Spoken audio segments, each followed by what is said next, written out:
கடலூர் மாவட்டம் ஸ்ரீமுஷ்ணம் அருகே ராமாபுரம் பகுதியில் கள்ளத்தனமாக மது விற்பனை செய்யப்படுவதாக காவல் கட்டுப்பாட்டு அறைக்கு தகவல் கொடுத்த தன்னை கொல்ல முயற்சிப்பதாகவும் தன் தொலைபேசி எண்ணை மது விற்பவர்களிடம் போலீசாரே தந்துவிட்டதாகவும் கூறி மீண்டும் 100க்கு போன் செய்து ஒருவர் புலம்பிய ஆடியோ ஒன்று வெளியாகியுள்ளது. ஜேசுதாஸ் என்ற அந்த நபர் உயிருக்கு பயந்து தாம் தோப்புக்குள் பதுங்கியிருப்பதாக கூறியுள்ளார். காலையிலேருந்து 3 கால் பண்ணிருங்க ஐயா. என்ன உதவி சார் தேவைப்படுது உங்களுக்கு? சார் ஒருத்தவங்க பிளாக்ல சரக்கு விற்கிறான்னு சொல்லிட்டு ஸ்டேஷனுக்கு கம்ப்ளைண்ட் கனெக்ட் கொடுங்கன்னு கொடுத்தான். அவங்க ஏன் நம்பரை என்ன பண்ணிட்டாங்கன்னா இவன் தான் கம்ப்ளைண்ட் பண்ணான்னு சொல்லிட்டு சரக்கு விற்றவங்கள்ட்ட ஏன் நம்பரை போட்டு கொடுத்துட்டாங்க. அவனும் என்னடான்னா போலீஸுக்கு நீ தான்டா ஃபோன் பண்ணன்னு சொல்லிட்டு எனக்கு ஸ்ரீமுஷ்ணம் ஸ்டேஷன்லேருந்து கால் பண்ணி எனக்கு வந்து நம்பர் கொடுத்தாங்க.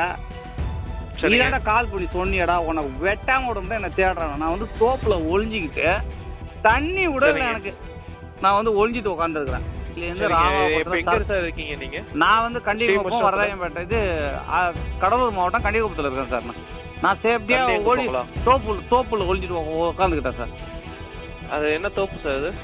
இது வந்து வராது.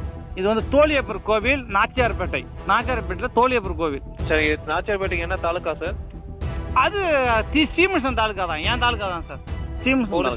ஸ்ரீமுஷ்ணம்ங்களா? ஆமாமா சார். ஸ்டேஷன்லாம் நீங்க ரிக்வஸ்ட் அவங்களே துட்டு வாங்கி அவங்க தான் சார் முக்கிய காரணமே. ஒன்னும் பிரச்சனை இல்லை, நீங்க கொடுங்க சார். ஒண்ணுன்னா உயிருக்குன்னா போக போகுது சார், பாத்துக்கலாம். இந்நிலையில் ஓசியில் மது கொடுக்காததால் ஜேசுதாஸ் பொய் சொல்லி இருப்பதாக போலீசார் தரப்பில் தெரிவிக்கப்பட்டுள்ளது. கள்ளச்சந்தையில் மது விற்றவர்களையும் கைது செய்திருப்பதாக போலீசார் தெரிவித்தனர்.